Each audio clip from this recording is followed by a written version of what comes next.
আসসালামু আলাইকুম, সবাইকে স্বাগতম। আপনারা হয়তো এতক্ষণে সবাই জেনে গেছেন যে ওয়ানপ্যাসিভের ইকোসিস্টেমে আবারও নতুন করে আপডেট করা হয়েছে, অর্থাৎ কিভাবে রেজিস্ট্রেশন করতে হবে তার আবার একটা নিয়ম দেওয়া হয়েছে। তো এর আগের একটা ভিডিওতে আমি আপনাদেরকে যে প্রক্রিয়াটাই রেজিস্ট্রেশন করে দেখিয়েছিলাম সেটা কিন্তু এখন আর নাই, অনেকগুলো অপশন কিন্তু রিমুভ করা হয়েছে। তো বরাবর 3টা ভিডিও তৈরি করলাম একই টপিকের ওপর। তো আপনারা সবাই জানেন কেন একই টপিকের ওপর 3টা ভিডিও তৈরি করতে হলো। তো যাই হোক, আজকের এই ভিডিওতে আমি নতুন যে আপডেটটা দেওয়া হয়েছে সেই আপডেটের উপর ভিত্তি করে কিভাবে আপনারা আপনাদের ওয়ানপ্যাসিভের ইকোসিস্টেমের রেজিস্ট্রেশন প্রক্রিয়াটি সম্পূর্ণ করবেন সেটি আপনাদেরকে দেখিয়ে দিব। তো চলুন আর বেশি কথা না বাড়িয়ে দেখে নেওয়া যাক কীভাবে নতুন আপডেট দেওয়ার পরে, অর্থাৎ ওয়ানপ্যাসিভের ইকোসিস্টেমে সর্বশেষ আপডেট দেওয়ার পরে কিভাবে রেজিস্ট্রেশন প্রক্রিয়াটি সম্পূর্ণ করতে হয় বা কিভাবে রেজিস্ট্রেশন করতে হয় সেটি দেখে নেই। তো চলুন ভিডিও শুরু করি। তো ভিডিও শুরু করার আগে আপনাদের কাছে একটাই অনুরোধ, আপনারা যদি আমার এই চ্যানেলে নতুন হয়ে থাকেন তাহলে অবশ্যই মাস্ট বি চ্যানেলটা সাবস্ক্রাইব করে বেল বাটনটা অল প্রেস করে রাখবেন। আর ভিডিওটা যদি ভালো লাগে তাহলে অবশ্যই একটা লাইক দেবেন, আর কোথাও কোনো সমস্যা হলে অবশ্যই ভিডিওর কমেন্ট বক্সে আমাকে জানিয়ে দিবেন। তো চলুন শুরু করি। ওকে, ফার্স্ট অফ অল আপনাদের যে কাজটা করতে হবে সেটা হচ্ছে আপনারা আপনাদের ওয়ানপ্যাসিভ অ্যাকাউন্টে লগ ইন করবেন, অর্থাৎ আপনারা আপনাদের ও ফাউন্ডার অ্যাকাউন্টে লগ ইন করবেন। ইমেল অ্যাড্রেস এবং পাসওয়ার্ড দিয়ে আপনারা আপনাদের ও ফাউন্ডার অ্যাকাউন্টে লগ ইন করবেন।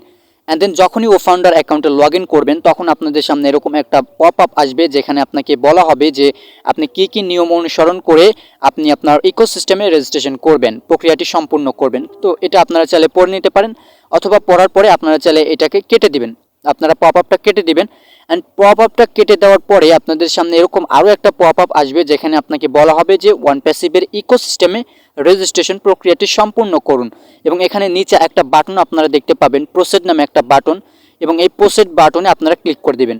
তো এখানে আরও একটা বিষয় আমি আপনাদেরকে জানিয়ে রাখি, সেটা হচ্ছে যদি পপ আপ কেটে দেওয়ার পরে আপনাদের সামনে এরকম প্রসিড অপশন না আসে, তাহলে আপনারা যে কাজটা করবেন সেটা হচ্ছে এখানে আপনারা দেখতে পাবেন যে একটা লেখা আছে, একটা অপশন আছে যে নেভিগেট টু ইকোসিস্টেম নামে একটা অপশন আছে। তো আপনারা যে কাজটা করবেন নেভিগেট টু ইকোসিস্টেম এখানে ট্যাপ করে দিবেন, অর্থাৎ প্রসিড এবং নেভিগেট টু ইকোসিস্টেম এই দুটাতে ট্যাপ করলেই আপনারা ওয়ানপ্যাসিভের ইকোসিস্টেমের পেজে চলে যাবেন, অর্থাৎ রেজিস্ট্রেশন পেজে চলে যাবেন। তো আপনার প্রসিডে যদি আসে তাহলে প্রসিডে ক্লিক করবেন, যদি প্রসিড না আসে তাহলে এই যে নেভিগেট টু ইকোসিস্টেম এখানে আপনারা ট্যাপ করবেন, তাহলে আপনারা ওয়ানপ্যাসিভের ইকোসিস্টেমে চলে যাবেন। ওকে, যখনই আপনারা প্রসিড অথবা নেভিগেট টু ওইএস অর্থাৎ ওয়ানপ্যাসিভ ইকোসিস্টেমে ট্যাপ করবেন, সাথে সাথে আপনাদেরকে ওয়ানপ্যাসিভের ইকোসিস্টেমের রেজিস্ট্রেশন পেজে নিয়ে আসবে। এইটা হচ্ছে রেজিস্ট্রেশন পেজ।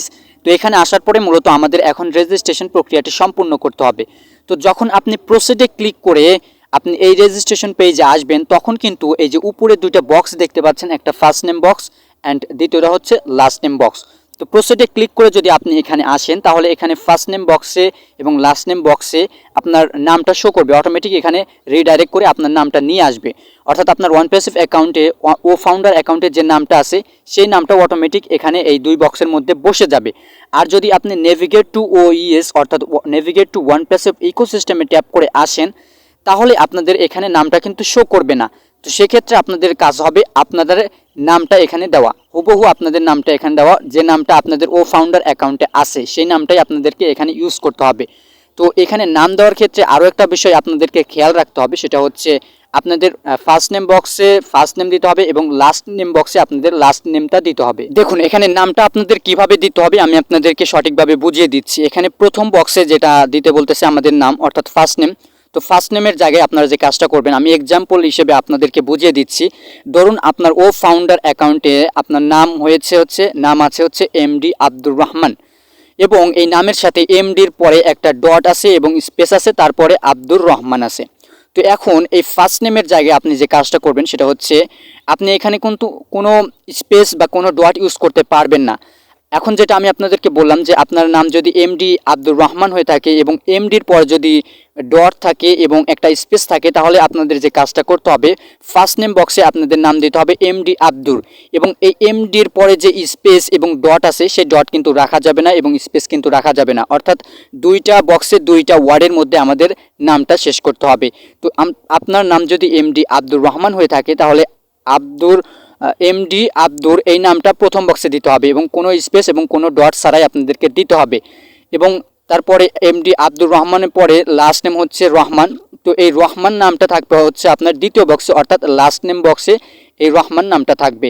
তাহলে এটা কিন্তু first name and last name হয়ে গেল। ফার্স্ট নেম বক্সে থাকবে এমডি আব্দুর এবং লাস্ট নেম বক্সে থাকবে হচ্ছে রহমান। আশা করি আপনারা এই নামের বিষয়টা বুঝতে পেরেছেন। তো নাম দেওয়া হয়ে গেলে এখানে দ্বিতীয় বক্সে দেখতে পাচ্ছেন আমাদেরকে এখানে আমাদের ওমেইল নাম দিতে বলতেছে, ওমেইল ইউজার নেম দিতে বলতেছে। তো ওমেইল ইউজার নেম আপনারা সবাই জানেন, আমি এর আগের দুইটা ভিডিওতে আপনাদেরকে দেখিয়ে দিয়েছি কিভাবে ওমেইল ইউজার নেম দিতে হয়। তো ওমেইল ইউজার নেম এটা চাইলে আপনি আপনার ওয়ানপ্যাসিভ অ্যাকাউন্টে যে ওমেইল আছে, ইমেইল আছে, আপনি চাইলে সেই নাম অনুসারেই ইউজার নেম অনুসারেই এখানে ওমেইল দিতে পারেন, অথবা আপনি চাইলে কিন্তু এখানে আপনার ওমেইল নামটা কিন্তু পরিবর্তন করেও দিতে পারেন। এটা আপনার সম্পূর্ণ ইচ্ছা, আপনার অ্যাজ ইউ লাইক, আপনি যেমনটা পারেন তেমনটাই এখানে আপনার ওমেইল নাম, ওমেইল ইউজার নেম দিতে পারবেন, এটা আপনার ইচ্ছা। তো যাই হোক, আপনারা একটা ওমেইল দিবেন, এখানে জাস্ট ওমেইল নামটা লিখবেন, omail.ai, এটা লেখার কোনো প্রয়োজন নাই, ডান দিকে কিন্তু সেটা লেখা আছেই, জাস্ট আপনার ইউজার নেমটা এখানে বসিয়ে দিবেন। ওকে, তো ইউজার নেম অর্থাৎ ওমেইল ইউজার নেম দেওয়া হয়ে গেলে এখানে তারপরের বক্সে, তারপরের দুই বক্সে আমাদের পাসওয়ার্ড দিতে বলতেছে। তো এখন আপনারা পাসওয়ার্ড দিয়ে দিবেন। পাসওয়ার্ড কিভাবে দিতে হয় সেটা তো আমি আপনাদেরকে শিখিয়ে দিয়েছি।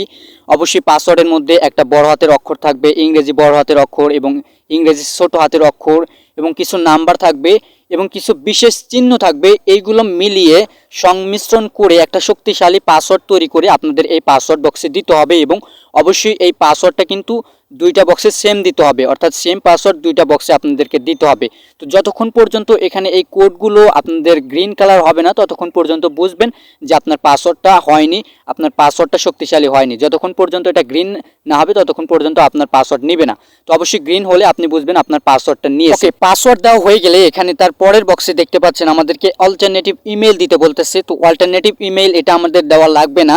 যখনই আপনি প্রসিডে ক্লিক করে এখানে আসবেন তখন অল্টারনেটিভ ইমেল আপনার ও ফাউন্ডার অ্যাকাউন্টে যে ইমেল আছে, যে ইমেল দিয়ে আপনি ও ফাউন্ডার অ্যাকাউন্ট খুলেছিলেন, সেই ইমেলটা অটোমেটিক আপনার এই অল্টারনেটিভ ইমেল বক্সে অটোমেটিক চলে আসবে। আর যদি আপনার নেভিগেট টু ওয়ানপ্যাসিভ ইকোসিস্টেম এই বাটনে ক্লিক করে আসেন তাহলে কিন্তু এখানে অল্টারনেটিভ ইমেল নাও আসতে পারে। যদি না আসে তাহলে আপনারা কিন্তু অন্য কোনো ইমেল দিবেন না। অবশ্যই আপনাদের ওয়ানপ্যাসিভ অ্যাকাউন্ট অর্থাৎ ও ফাউন্ডার অ্যাকাউন্টে যে ইমেলটা দেওয়া আছে সেই ইমেলটা দিয়ে এখানে আপনারা কাজগুলো সম্পূর্ণ করবেন। অল্টারনেটিভ ইমেল বক্সে অবশ্যই আপনার ও ফাউন্ডার অ্যাকাউন্টে যে ইমেলটা আছে সেই ইমেলটা দিবেন। অ্যান্ড দেন ইমেল দেওয়ার পরে এখানে যে আপনাদের ওটিপি ভেরিফিকেশন করতে হবে তার কোনো মানে নেই। এখানে ওটিপি ভেরিফিকেশনের অপশনটা কিন্তু তুলে নিয়েছে, এখন আর ওটিপি ভেরিফিকেশন করা লাগবে না। ওটিপি ভেরিফিকেশন অনেকের ঝামেলা মনে হয়, তো জাস্ট এখন এই বর্তমান আপডেটে আপনারা ওটিপি ভেরিফিকেশন ছাড়াই এখানে রেজিস্ট্রেশন কমপ্লিট করতে পারবেন। ওকে, তো এখন আপনারা যে কাজটা করবেন, যখন আপনাদের এই ফর্মগুলো দেওয়া পূরণ হয়ে যাবে, এই ফর্মগুলো যখন পূরণ হয়ে যাবে তখন অবশ্যই ইনফরমেশনগুলো দেখে নেবেন ঠিক আছে কিনা। তো যাই হোক, এখন এই ইনফরমেশনগুলো দেওয়া হয়ে গেলে এখানে নিচে একটা বাটন পাবেন, ক্রিয়েট ইওর ওমেইল নামে একটা বাটন। তো আপনারা এই ক্রিয়েট ইওর ওমেইল এখানে ট্যাপ করে দিবেন। অ্যান্ড দেন যখনই ক্রিয়েট ইওর ওমেইলে ট্যাপ করে দিবেন তখন সাথে সাথে আপনাদের এটা রেজিস্ট্রেশন কমপ্লিট হয়ে যাবে, আপনাদের এই ওয়ানপ্যাসিভের ইকোসিস্টেমে রেজিস্ট্রেশন কমপ্লিট হয়ে যাবে। দেন রেজিস্ট্রেশন কমপ্লিট হয়ে গেলে এখানে আপনাদের যে কাজটা বাকি থাকবে সেটা হচ্ছে আপনাদের ওয়ানপ্যাসিভের ইকোসিস্টেম অ্যাকাউন্টে আপনাদেরকে লগ ইন করতে হবে। সো লগ ইন করার জন্য এখন আপনারা যে কাজটা করবেন, এখানে এই যে আপনারা এখানে আপনাদের একটু আগে যে ইকোসিস্টেমে রেজিস্ট্রেশন করার জন্য যে ওমেইল ইউজার নেমটা দিলেন দ্বিতীয় বক্সে, সেই ওমেইল নেম অর্থাৎ ওমেইল ইউজার নেমটা আপনারা এই লগ ইনের প্রথম বক্সে দিবেন। তো প্রথম বক্সে ওমেইল আইডিটা দিবেন, দেওয়ার পরে এখানে নিচে আপনারা পাসওয়ার্ড দিবেন, যেটা একটু আগে আপনারা দিলেন অ্যাকাউন্ট খোলার সময়। সেই ওমেইল ইউজার নেম এবং পাসওয়ার্ড দিয়ে আপনারা এখানে লগ ইনে ক্লিক করবেন, আপনারা আপনাদের অ্যাকাউন্টে লগ ইন করে যাবেন। দেন আপনারা আপনাদের অ্যাকাউন্টে যখন লগ ইন করবেন অর্থাৎ ইকোসিস্টেম অ্যাকাউন্টে যখন লগ ইন করবেন তখন এরকম একটা ইন্টারফেস আপনাদের সামনে শো করবে। অ্যান্ড দেন যখন এরকম একটা ইন্টারফেস শো করবে তখন আপনাদেরকে একটু চেক করে দেখে নিতে হবে আপনি যে অ্যাকাউন্টটা করলেন সেটা আসলে মেম্বার হিসেবে অ্যাকাউন্ট হয়েছে নাকি এটা আসলে আপনাদের ফাউন্ডার হিসেবে অ্যাকাউন্ট হয়েছে। তো সেটা দেখার জন্য এখানে ডান দিকে উপরে আপনাদের প্রোফাইল মেনু আইকন পাবেন, তো এখানে আপনারা ট্যাপ করবেন। দেন এখানে আপনারা ট্যাপ করার পরে এখানে একটা অপশন পাবেন, প্রোফাইল নামে একটা অপশন পাবেন, তো আপনারা প্রোফাইলে ট্যাপ করে দিবেন। অ্যান্ড দেন যখনই প্রোফাইলে ট্যাপ করবেন তখন আপনারা প্রোফাইলে চলে যাবেন, একটু স্ক্রল ডাউন করে নিচে আসবেন। নিচে আসলে আপনারা আসলে দেখতে পারবেন যে এখানে আপনারা ও ফাউন্ডার লেখাটা আছে কিনা। যদি ও ফাউন্ডার লেখাটা থাকে, এই যে দেখতে পাচ্ছেন ও ফাউন্ডার লেখা, এটা যদি থাকে তাহলে বুঝবেন আপনারা ফাউন্ডার হিসেবে ইকোসিস্টেমে রেজিস্ট্রেশন করেছেন। আর যদি ও ফাউন্ডার লেখাটা না থাকে তাহলে বুঝে নেবেন আপনারা কিন্তু মেম্বার হিসেবে এখানে ইকোসিস্টেমে রেজিস্ট্রেশন করেছেন। তো এই বিষয়টা অবশ্যই খেয়াল রাখবেন। তো যাই হোক, আশা করি আপনারা সবাই বুঝতে পেরেছেন ওয়ানপ্যাসিভের ইকোসিস্টেমে কিভাবে নতুন আপডেট দেওয়ার পরে রেজিস্ট্রেশন করতে হয়, রেজিস্ট্রেশন প্রক্রিয়াটি কিভাবে সম্পূর্ণ করতে হয়, আশা করি আপনারা সবাই বুঝতে পেরেছেন। তো যাই হোক, আজকের মতো এই পর্যন্তই, দেখা হবে নেক্সট কোনো একটা ভিডিওতে। ততক্ষণ পর্যন্ত সবাই সুস্থ থাকুন, ভালো থাকুন।